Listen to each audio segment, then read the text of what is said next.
You're listening to Women Awake podcast with Amelia Travis, yoga teacher and wild child turned multi-six-figure business coach, writer, speaker, and spiritual warrior. Women Awake is an experiment in creating community through radical honesty. On this show, there's only two rules: show up and tell the truth. Each week, we share uncensored, truth-telling, shame-busting conversations with thought leaders, entrepreneurs, visionaries, and modern-day mystics, revealing their Rise to Thrive stories, current challenges, and sharing their most powerful tools for transformation, growth, and well-being. This is your place to let down your guard, open your heart, and remember that being human is a crazy, wild ride, but you don't have to do it alone. So lean in, beloved, because we are letting go of fear and walking tall towards our own radical awakening. Are you ready? Let's dive in. Welcome back, friends, to another episode of Women Awake podcast. I'm so grateful to be meeting you in this space, and especially grateful and excited to be sharing this space with an incredibly powerful female thought leader today whose work has changed my life.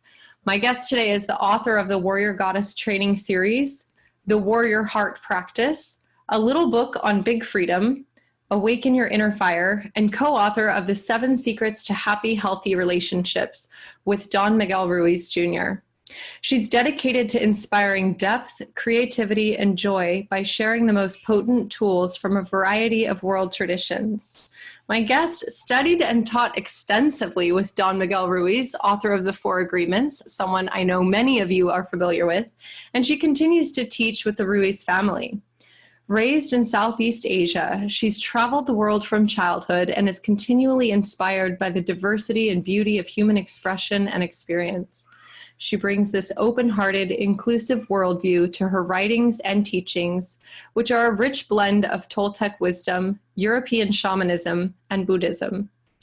My guest changed my life through her book, Warrior Goddess Training, and came to me in perfect divine timing as I was on my own path of awakening of the sacred feminine. And so I'm deeply moved and honored to welcome to the show, HeatherAsh Amara. Thank you so much for being here. You're so welcome. Thanks for having me on your show. Okay, so HeatherAsh, I had a profound spiritual awakening in fall of 2018, in which I realized that I had spent 33 years of my life worshiping the sky god in relationship with divine masculine, really always, a deep seeker, but that I had completely neglected the mother. And in this awakening, I was outdoors sitting around a bonfire, chanting and drumming with other women. And it was as though all of a sudden I remembered her, and I started crying, and I reached down for the earth, and I just I dug my fingers and toes into the grass, into the soil, and I started apologizing. And of course, she didn't need the apology. It was like the welcoming embrace of just like, of course, darling. Yes. And now you're here. And, yep. And so your book, your earlier book, Warrior Goddess Training, came to me shortly after that experience, maybe within 6 months of that.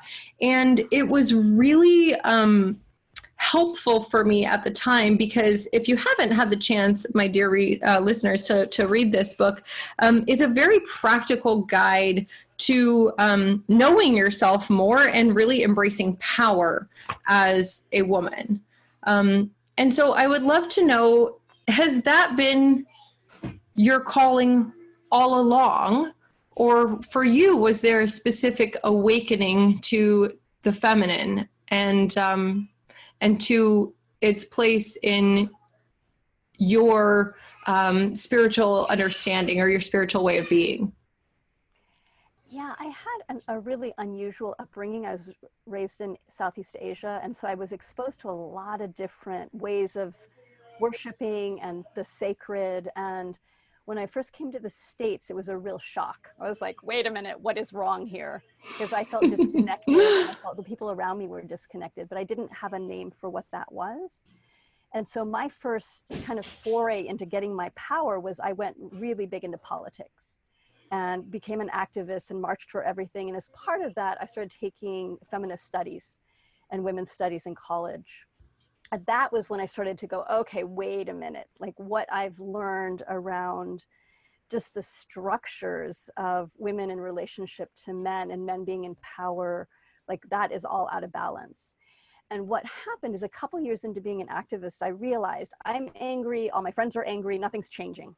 So I knew that there was something that needed to be adjusted. And that's when I started studying different spiritual traditions and really felt like I came home. I had a similar experience of, but mine was from in the library, of checking out every book that I could find on feminist spirituality, the mother, the goddess, earth-based spiritualities, and spending a summer with one of my best friends just reading.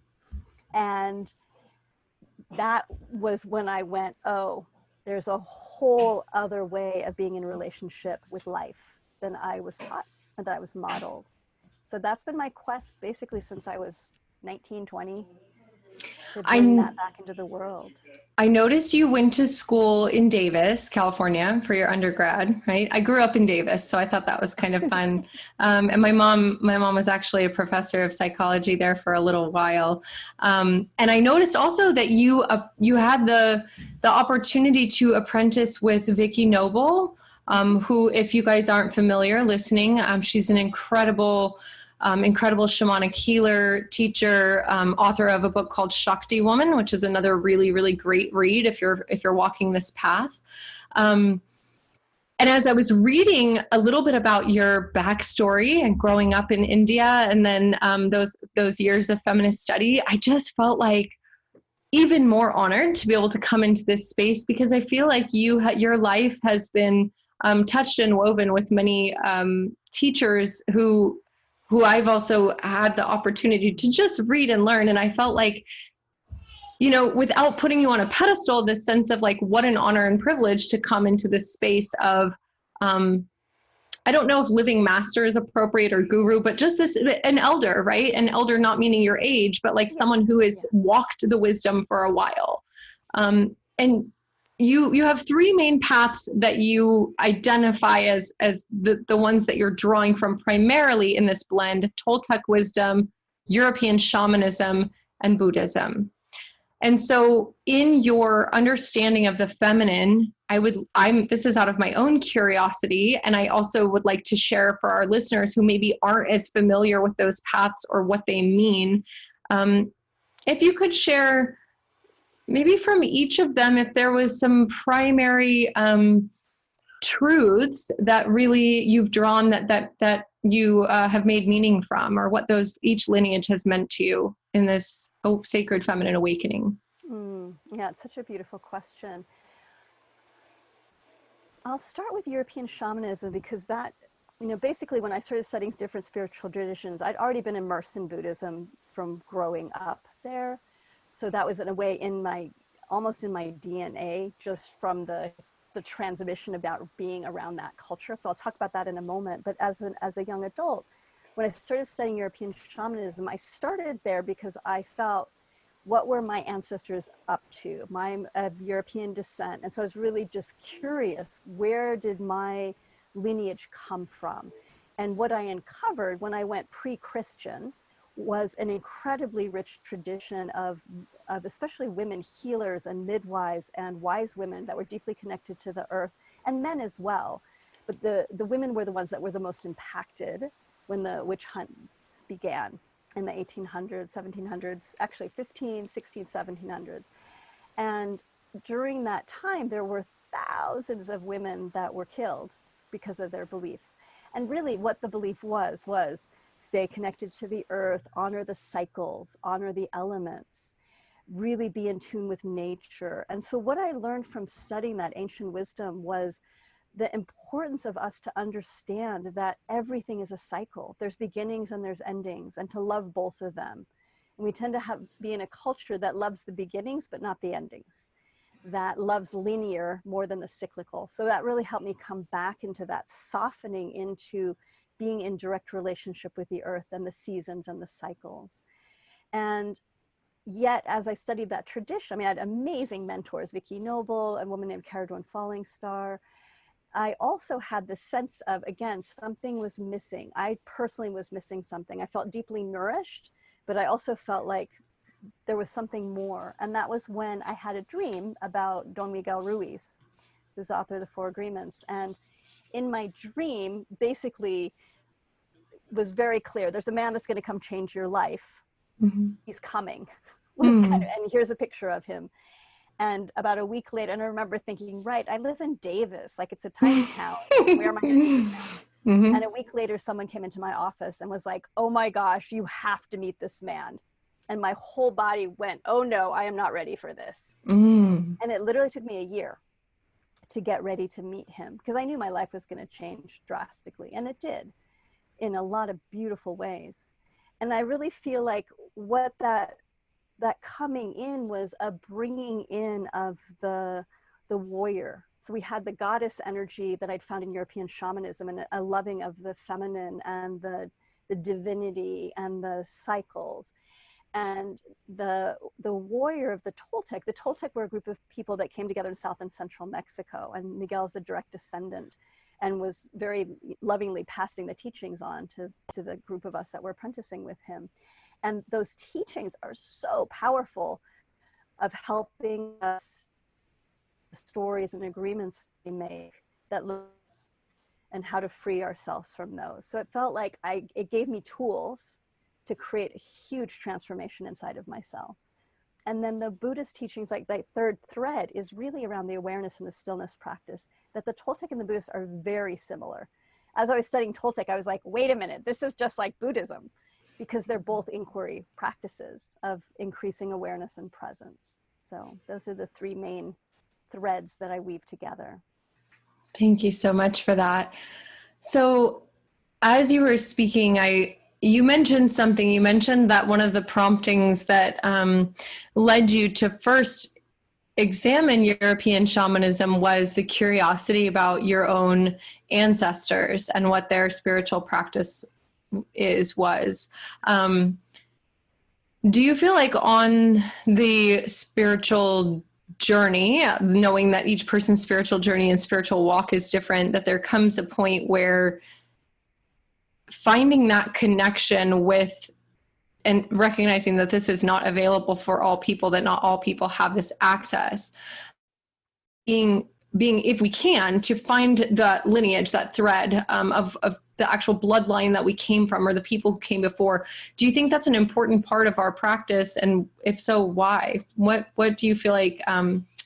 Because I'm asking because I'm in that right now, and I've actually always kind of felt like, oh yeah, like my people came from like Scotland and England, and that's all I know, and that's enough. And in the last just 3 or 4 months, I've been doing really conscious work around unwinding white supremacy, and I've realized how important it actually is for me to know where I came from, especially as we tend or steward practices that maybe come from different indigenous cultures, or like in my case, I've been practicing and teaching yoga for 20 years, and that's just awareness dawns that, oh, these are borrowed teachings or gifted, which is fine, but why do you feel like having that connection or awareness of where we come from is meaningful or important? I think it's really helpful for all people to follow those lines of ancestry back and to see where ancestors up to. And for some of us, we don't know where our ancestors are from, or that we have many different trails, many different places where we come from. I have a lot of friends that are, Black and Native American and European. So it's not about, you have to like find your lineage and that's the only teaching you're allowed to have, is how I see it. But I do feel like, especially as Europeans, because we were so cut off from our history, most of us, and we don't realize how much persecution and how much trauma there was within our lineage. I think that's a really important piece to go back and reclaim. And also the wisdom of the teachings, to have something that is from the soil of where our people come from, is beautiful and important, and it honors our ancestors. And I think that also then allows us to honor other people's ancestors and be more respectful of other traditions that we might be stepping into, that we're not feeling like I have to take because I have the right to take them, but we feel nourished by our own soil. And then we're like, okay, what can supplement this? What is a powerful practice that is part of a lineage that's being offered freely? Because I do see that there's some lineages that are like, please take the teachings, and other lineages that are like, no, these are ours. And to have great respect for that, I think is really valuable. Was the Toltec path one that was invitational and open and inviting people in, or is that something that you really had to pursue and kind of kneel down at that as an initiate and really ask to receive the teachings? You obviously had a prophetic dream. You knew this great teacher was coming into your life. The divine had already appointed that encounter, and yet there was resistance. There was the pushback of your, maybe ego or human self saying, I don't know if I'm ready for this. Do you feel like the Toltec path was pursuing you and it was like really open and invitational and everybody could come? Or was it like you had to, once you realized you were ready, you had to really ask to receive those teachings? Miguel had a mission. Miguel had a very clear mission from his mother to bring the teachings out into the world. So she saw that for him at a young age, and he fought it and then stepped into it. And so the time that I met Miguel, he was actively calling people in. Like, a lot of us had dreamt about him. A lot of us had connected in other ways than kind of the normal way. And this was way before the book. There was no book. Nobody knew Miguel. He was just a person. And so I do believe that he was fulfilling his mission, and that there was a parallel line that was part of my mission as well. And so there was a really beautiful invitation. And then there was intense work. So a lot of people dropped out. It was, those of us that stayed in, there was a lot of deep diving to do the work. So it wasn't a casual, like, this is great, we just get to do this. It was like, all right, we're going in. And so there was a lot of beauty with that, and also a lot of, what's the right word, dedication that was required to step in.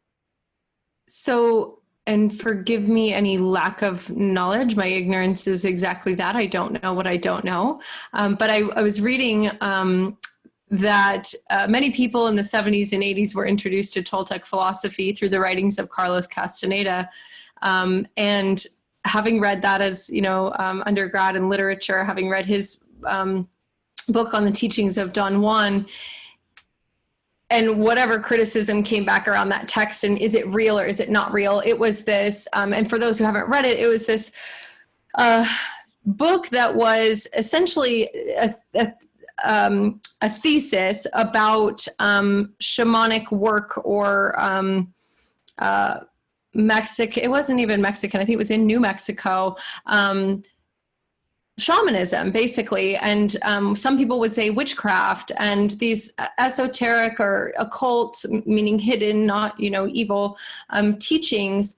And in that particular text, I'm recalling a story where I think it was actually Don Juan turned into a crow, and Carlos was witnessing him actually shapeshift. And this is just the curious kitten in me wondering, like, did you see magical things, HeatherAsh? Did you have magical experiences? And if so, would you be so generous as to share one memory of that time? Yeah, I can say that when I first studied with Miguel, he was definitely shaman. He did a lot of acts of power. He taught us a lot of different things. There were a lot of esoteric teachings as well. And as he grew, in a way, like as the Four Agreements came out and as he grew, he started simplifying the message more and more and more, and taking the superstition out and taking the shamanism out. So it was just common sense. And he used to always say that to it, this is just common sense. There's nothing, different about this. It's just common sense, which is really true. That's why I love the Toltec work so much, is it's so practical. And there's also, as we grow our energy, as we stop leaking energy, and as we start to focus, your impact on the environment can be really high, and what you can transform and change because of your awareness and your energy. And so I witnessed Miguel do a lot of kind of miracle things that he stopped doing later on, because he realized that people were getting caught by the phenomena rather than doing the work, basically. But there was a time, I'll just share, there was a time when we were in Peru, and there was a storm way far away, and Miguel was playing the lightning, and he would point to the sky exactly where the lightning would strike. And then he'd point to the sky and the lightning would strike. And he was showing other people how to do this. And just to witness that, like to stand back and to watch this man in very deep relationship with nature and deep respect with nature, was phenomenal. And the teachings, you know, so many people read Carlos Castaneda and were like, what, like there's something here, but what is going on? Because there was so much intensity in those teachings. And Don Juan used a lot of fear to help Carlos wake up. And I always realized about Miguel that Miguel's tool was love. He was deeply dedicated to unconditional love. And that has been really the biggest gift that I've received from him, is the focus on choosing love over fear. HeatherAsh, you shared a moment ago that Miguel was very committed to his mission, and his mission was to bring these teachings into the world. And you then said that there came a point where there was overlap between your mission and his mission. I would love to know if you can elucidate what you feel your life mission is for our listeners. I feel like my mission is to help people get free of limitations, of fear, of self-criticism, of self-doubt, to really come back into alignment with their essence and be able to share from their creativity and intuition rather than from the story and the burdens of the past. And so because the Toltec teachings have made such a huge impact in my life, because they're so practical, I feel like now my work is to share the Toltec teachings through a feminine lens, through the eyes of a female, to really open up a new paradigm for all of us. I think you're doing that really well. At least that's certainly, like, you fulfilled that mission in the way that you activated me through Warrior Goddess training. And I just flipped open to a page. One of the early chapters in the book is called Commit to You. And there's a page that I opened to today that I actually just shared on social media because it feels especially appropriate for the time. And so in full transparency, we're recording this in late March. This will probably come out in mid-April. And as many of you are aware, globally, the coronavirus has spread as a pandemic, and right now we're experiencing a lot of change. Some will call it a collective awakening, some will call it a rebirth. Some are operating from more of a perspective of this is a disaster, this is something scary. But I opened it and you had written, have you ever had your world turned upside down in an instant, or struggled to realign with a big change in your life, or wished that some aspect of your life would shift? Being in physical form means that you are constantly invited to adjust to change, whether joyous or frightening. And it goes on to say, change is inevitable, but transformation is by conscious choice. While you do not always have control over how or when the changes will occur in your life, you can choose how you are in relation to those changes. And that felt more true. I mean, it's true, I think, in a timeless way. But today, as I was reading that, I shared it with the community because I felt like this is really what we're facing right now, is an opportunity to choose to react or to respond. We're being invited in a very clear way to slow down, to go inward, to consider the way that we engage with the natural environment, to consider our carbon footprint, or maybe we're not even considering it, but most people are driving less. We're not flying on planes, and we're seeing, even though this is very early stages of this, we're seeing real shifts happen. And now I'll admit that I'm in a progressive liberal information bubble. And so I am seeing, the Venice canals, dolphins are swimming in them. I'm seeing the pollution is clearing over the Wuhan province in China. I'm seeing wildlife, deers are roaming through the streets in Japan. And I feel that nature is giving us an invitation to approach change in a new way. And I'm trying to see if there's an actual question here, but I think I would just love to open it to, in light of what is happening, which seems to be this big shift, what is your perspective on this, or what is your invitation for listeners in how to potentially shift their perspective, especially if their perspective is currently one of, and with deep respect to them, one of suffering or victimhood. Perhaps they know somebody that's been affected, or they're affected themselves, or they're feeling fear of getting sick. What is your invitation around how we can shift what we can shift, which is within us, as we embrace this situation?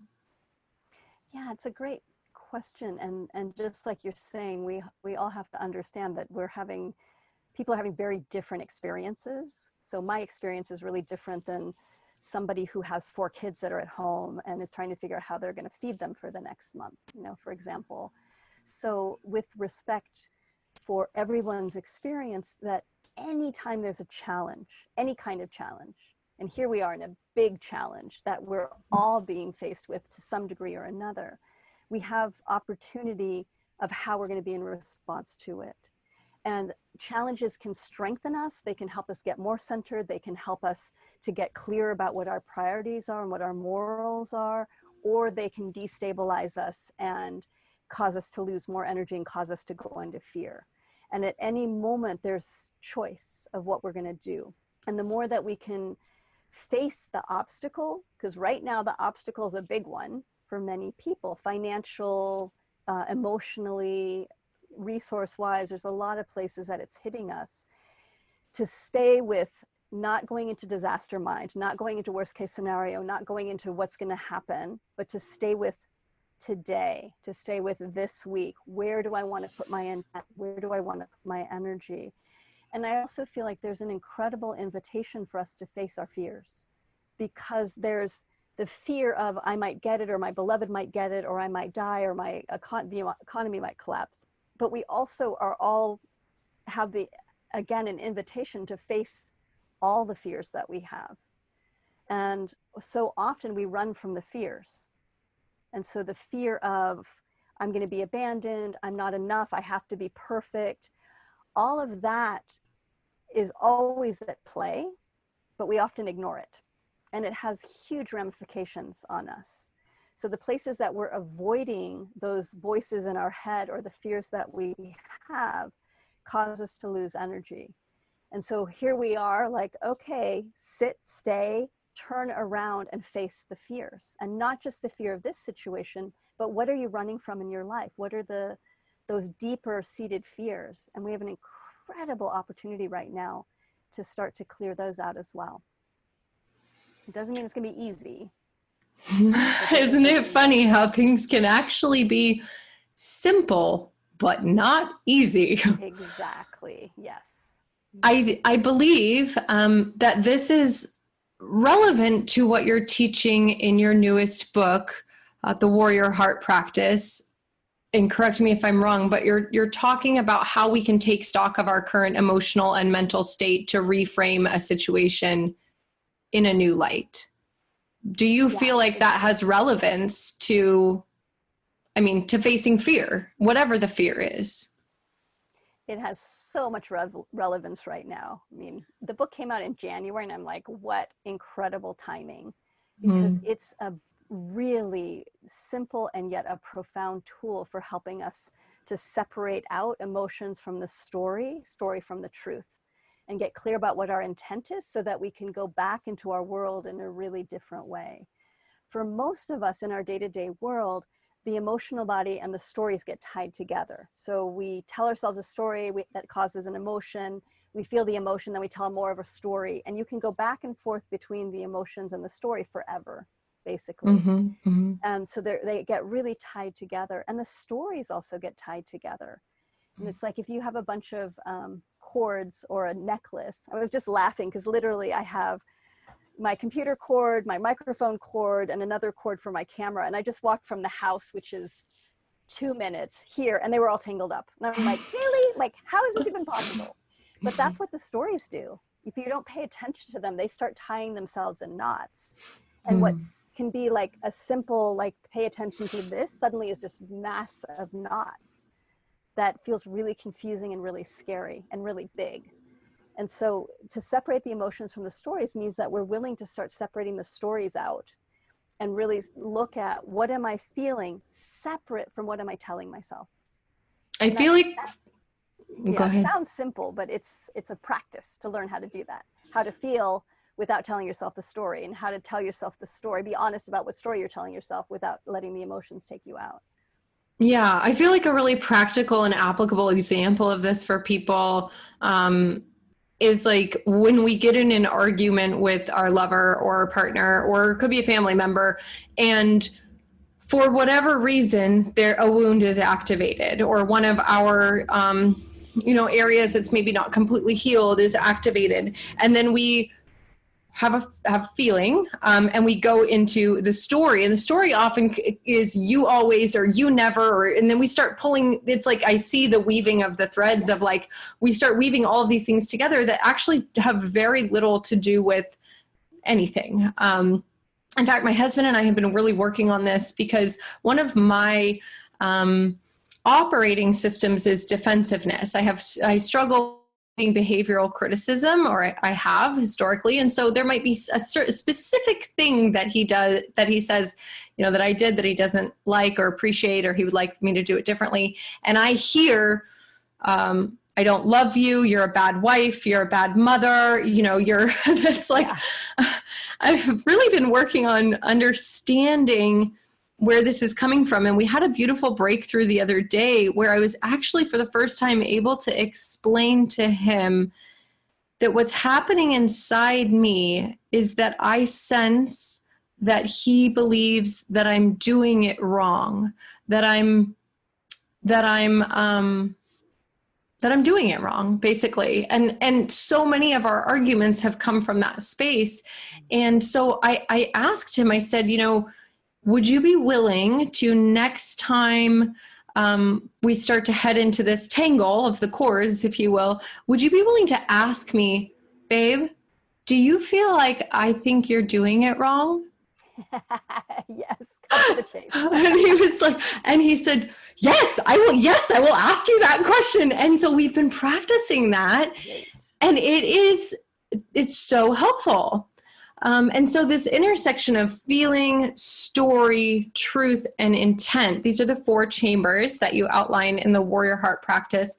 Can you, with maybe one of your examples or the one I just shared, either way, can you explain to us a little bit about how we can use these identifiers to help us do this emotional and mental state reframe so that we can stop being in the big clusterfuck of chords? Exactly. Yeah. Yeah. It's a beautiful story. It's so great because you started realizing what your story was versus what was being asked. So yeah, I can give a couple of examples. The first example is a really simple one. And it's one that a lot of us have had experience with, which is around, let's say you have a friend, or it's easy to conceptualize. Let's say you have a friend that's late all the time. And that every time they're late, you have a big emotional reaction of, they don't respect me. If they really cared about me, they would show up on time. They think they're more important, like whatever the story is. Okay. And then the emotion that comes, maybe you feel abandoned, maybe you feel not loved, whatever the thing is. All right. So you always start the practice with, where is there a trigger or a place that I'm confused? And the first question is, what am I feeling? And this is separate from what you're telling yourself. And when you start with the feeling chamber, what you're going for is not to try and fix or change or even understand what you're feeling, to just be with feelings. So let's say your friend is late and you're sitting there waiting for them. You would just close your eyes and take a breath and go, hey, sweetheart, what's going on? What are you feeling? And then track your body. What's going on in your body? What are the emotions that are arising? And no judgment, not trying to fix it, not trying to defend it, just this is what's going on. So maybe you feel anxious and you notice there's a flutter in your chest. And then you feel that sense of scared and out of control, and that's in your belly. And then you notice that, those might be the beginning. So you just feel that, you just breathe. That's it, just be there. And then you step into the story chamber. And the question is, what am I telling myself right now? What's the story? And then you hang out with the story.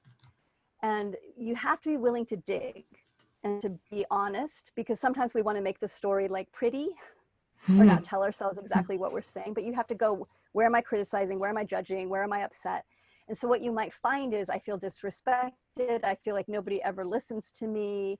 And you realize there's an old thread of childhood of feeling, because you were the youngest kid. I'm just totally making stuff up now. But because you were the youngest kid, nobody ever listened to you and nobody paid attention to you. You're like, oh, wow, this isn't just about my friend being late. Now I'm in my story of nobody listens to me and nobody cares about me. Okay, so that's information. And then you would step into the truth chamber. And the question is, what's true here? So you really settle into, what do I know is true? And the first piece of truth is, my friend is late, period. That's it.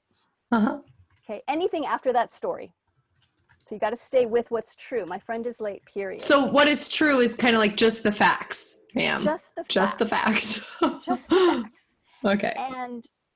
And to understand, like, you may be like, I feel upset. That's true right now. That's subjective truth. It's going to change.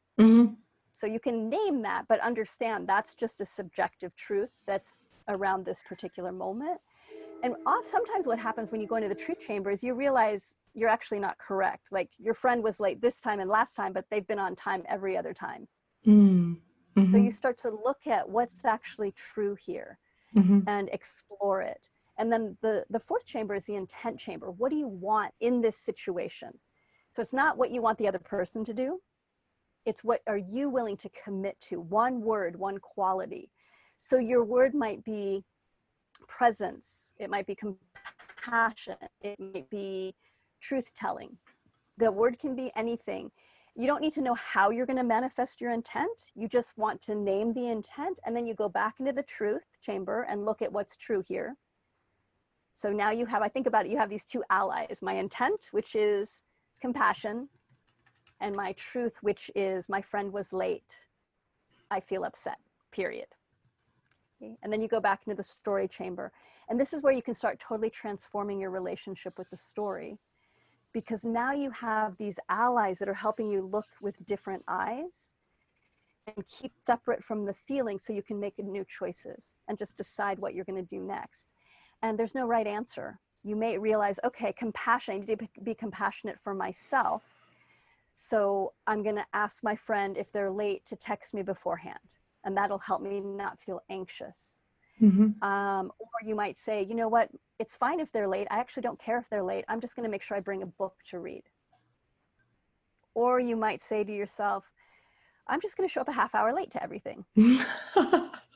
Okay, so you get creative in how you're going to be in response. And you also can clarify agreements, make up a game with your friend. I mean, there's all sorts of possibilities. And then you end with, how do I feel? And it doesn't, just because you go through the process, it doesn't necessarily feel like you're going to mean that you're going to feel joyous and happy and relieved. You may still feel grief, because let's say you've uncovered this deeper grief that you have around feeling like you were never seen. Okay. So then you might want to do the practice with that, or just sit with yourself and say, okay, sweetie, I see you, I'm here. That you're really changing your relationship with yourself and taking responsibility for the emotions and the story without shutting them down, and also without cycling them. So there's a simple example. I love that. And I like that it comes full circle, that you're bringing it back to, how do I feel, so that we can have this reflection or this measure of change and understanding how we are so powerful. We have the ability to just in that short practice to actually transform ourselves. And you mentioned that you said we can get really creative, and I think you have a very special relationship with creativity. You are an author, you are an artist, and this is kind of a side segue, but I'm curious because I know that we have a lot of listeners who are entrepreneurs and creatives and visionaries, and I'm curious about your creative process. You've written quite a few books, and I'm guessing you've probably created other things. You founded your institute, which I'd love to hear a little bit about that. But your creative process, what is it like? And do you have any tips for us in activating or enlivening creativity in our own lives, especially during this lovely period where some people, not all people, some people have time on their hands and energy that needs to be redirected. How do we get more creative, HeatherAsh? Yeah, to really recognize everybody is creative. That I love this. The word Toltec means artist of the spirit. And what we're learning how to do is really craft who we are, and that's our art. And one of the things I love teaching people around is how to be creative when a challenge arises, because that's what we need, is to draw on that creativity and that willingness to step out of what's known, to look at possibility. And I'd say that came from me, for me, I'll just say this, when I wrote my first book, which was many years ago, and I'd always written, like I always knew I was going to write a book, but when I sat down in my 30s to write a book, it was like the first draft was terrible. I remember like I'd sit down every day and I'd like write the certain amount of words that I was supposed to write, and I went and read it and I was like, this is terrible. Like it really was. And so I had to play with myself of like, how do I relax to let the information come through rather than forcing and pushing? And I really learned that. If I'm trying to force or push something, it doesn't work. And what I started doing is playing games with myself. And this is how I taught myself to be creative, is in order to be creative, you have to give yourself permission to make mistakes and to be messy. And so that giving myself permission, because I was very much a perfectionist. And what I started doing was just tracking my writing process. And I created a spreadsheet, and I would check myself in and check myself out. And I just learned how much I distracted myself, what worked over time. And I was willing to stay with it and learn what I needed and what I needed to set myself up to be successful, how to hold myself. And it's just been a process. And now it's pretty lovely because once I'm in the writing energy, it can take me a while to get in there. But I know what I need to do, like dance parties, lots of long walks, cleaning my house, like the prep. And now I can go in, like I can be sitting on a bus and work on a book. I can be in a plane. I can be, pretty much anywhere, because I can tap into the flow now. But it just took practice of doing that and getting out of my own way, really. Okay, I'm over here taking notes. So, and this is just, again, sheer curiosity. You are in tune with nature's cycles, and I would guess your own cycles. And when were you attuned to your menstrual cycle, or are you attuned to it? And is it part of, do you notice correlations between it and your creative energy? Do you feel like there's a certain time where you're more inclined to write and produce and create, and times that you're more inclined to rest and go inward? Asking for a friend. JK. Really? Asking for myself. Well, what I found when I was cycling is that my cycle would switch about every 6 months. It was fascinating to just watch. Of like, I would bleed on the new moon, and then at some point it would switch, and I'd start bleeding on the full moon. And I never found a rhyme or reason for that. It was just fascinating to watch that happen. And what I found is that in the beginning of the cycle, once I was moving towards ovulation, there was a lot of energy to create and to flow and to let things move through me. And then as I got closer to bleeding, it was a great time to edit. Okay, so like I became a lot more like truth teller, you know, I'm going in. And so I would work those cycles. And that's one of the biggest things I learned about writing is somebody once said, don't write and edit. You either write or you edit. They're two different parts of your brain. And I didn't understand that for a while, but I found that to be really true. And I would use my cycles around that of like, this is a creative time, just write, download, let it come through. And then at other times of my cycle, it would be edit, go in and cut what doesn't fit. Because I was a lot more ruthless. Yeah, it's that luteal phase heading into menstruation is the time of the inner critic. And yes. man, and you use it to discern. She's good at that. Yeah, I'm on day 19 right now of a 24-day cycle. And this morning I woke up really feeling her presence. And I was like, welcome back. Thank you for being here. Hello, sweetheart. That's what I'm going to tell her from now on. Hello, sweetheart. So HeatherAsh, I know that I believe I could probably interview you for hours because you're just such a wealth of wisdom. Is there a way for people to learn and study with you in person? I know you've written a lot of amazing books, and that right now, you know, we've linked in the show notes below all of her books, but especially the Warrior Heart Practice, which is new and I think really something that, you know, it would benefit us to read right now. Also, Warrior Goddess Training to all my Sacred Feminine listeners. But if we want to go deeper with you, are there any opportunities to study with you? Again, asking for a friend.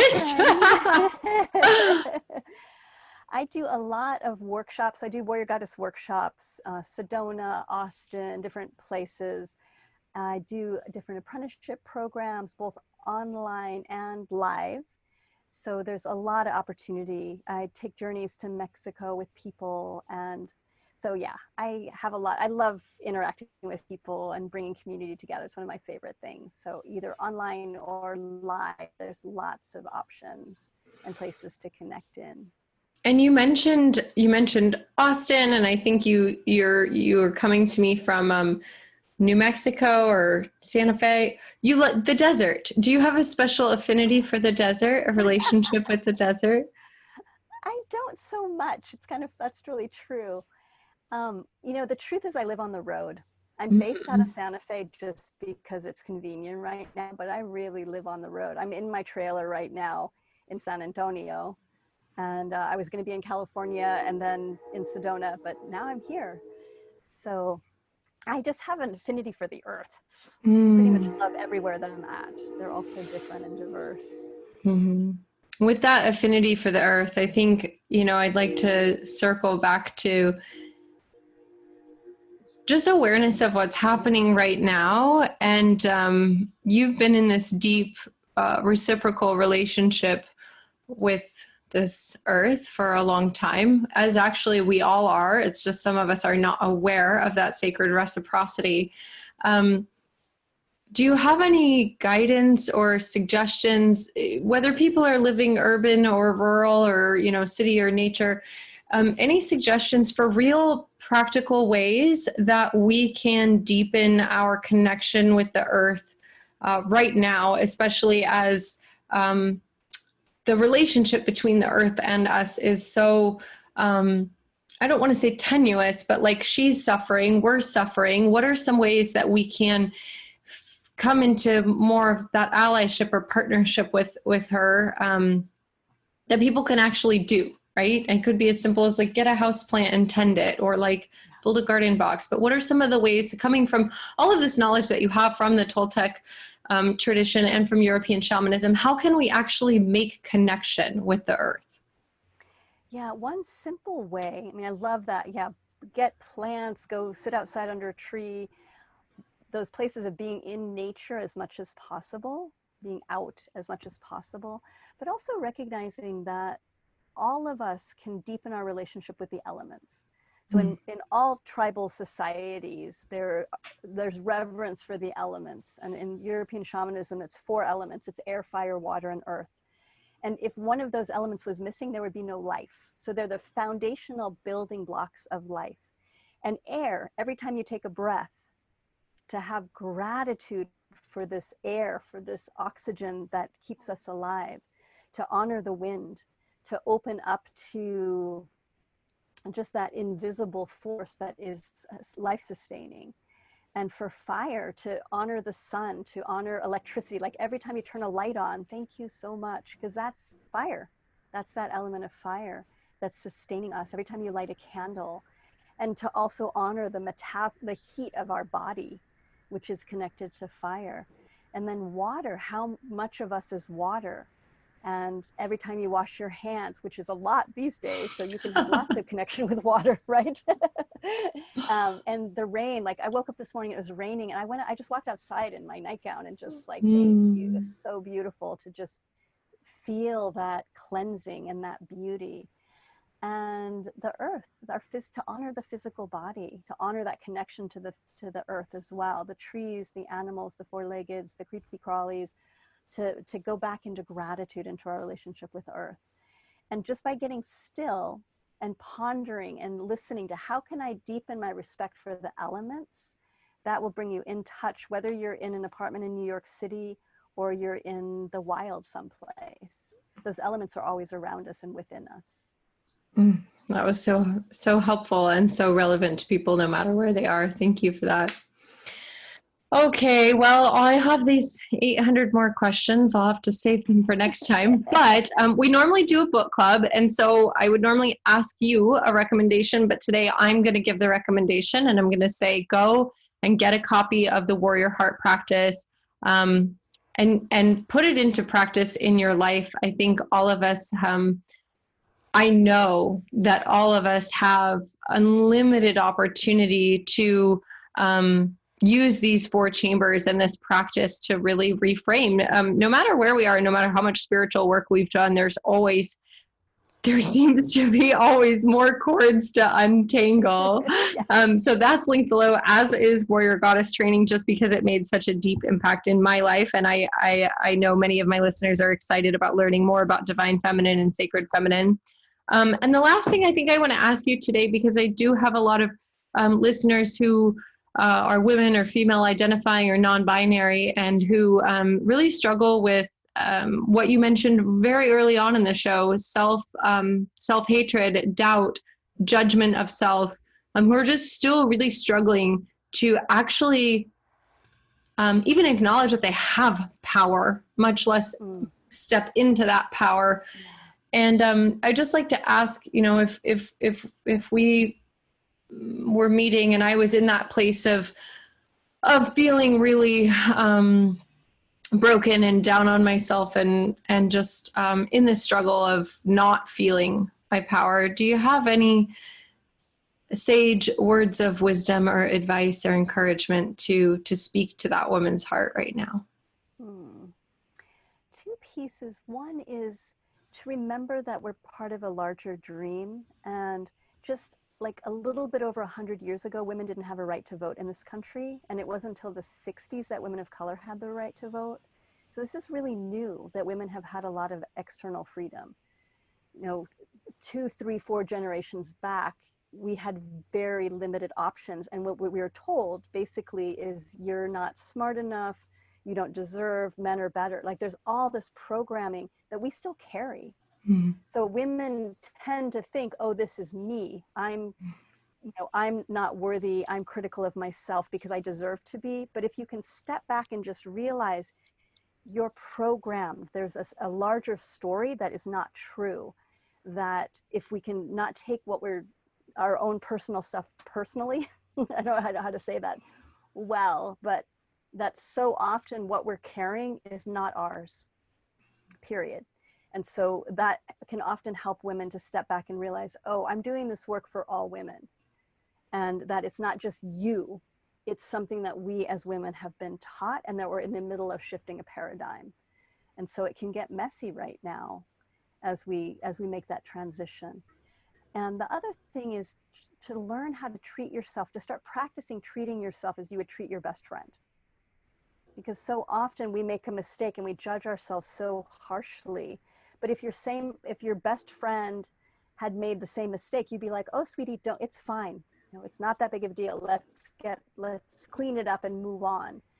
And so to find that, to realize you already know how to do it, because you probably are very compassionate with the people you love, but very not compassionate with yourself. And so that just takes practice of learning to bring those qualities back to yourself.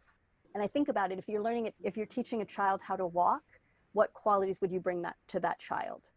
And you'd bring patience, compassion, cheerleading them, knowing they were going to fall down and get back up.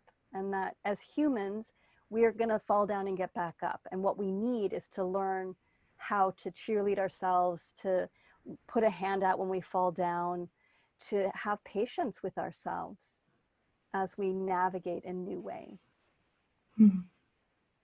Thank you so much for that.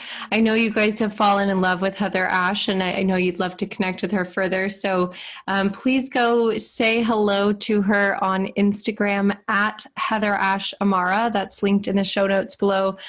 You can also find her on the web. I believe it's the same, HeatherAshAmara.com. And you can get access to her books and her programs. HeatherAsh, thank you so much. Your presence is so... it's just so good for the soul. Like, you really truly radiate divine love, and it's in a very grounded way. So I'm so thankful to have had this opportunity to connect with you, and I hope that all of you can feel that, and as it reverberates out through these airwaves, that you're able to just connect and to feel comforted, knowing that even in the midst of all of this change and uncertainty and rebirth, that we have people we can look to who are holding it down and who can guide us and who can do that by reflecting to us who we are, and that we all have this capability to find a deep wellspring of steadiness in the midst of the never-ending chaos that is being human. So true. Thanks so much, Amelia. It was great to be interviewed by you and with you, and thanks for all that you share with your podcast and all that you share in the world. Much gratitude. Yeah, it was a joy, and we'll see you guys in the next episode.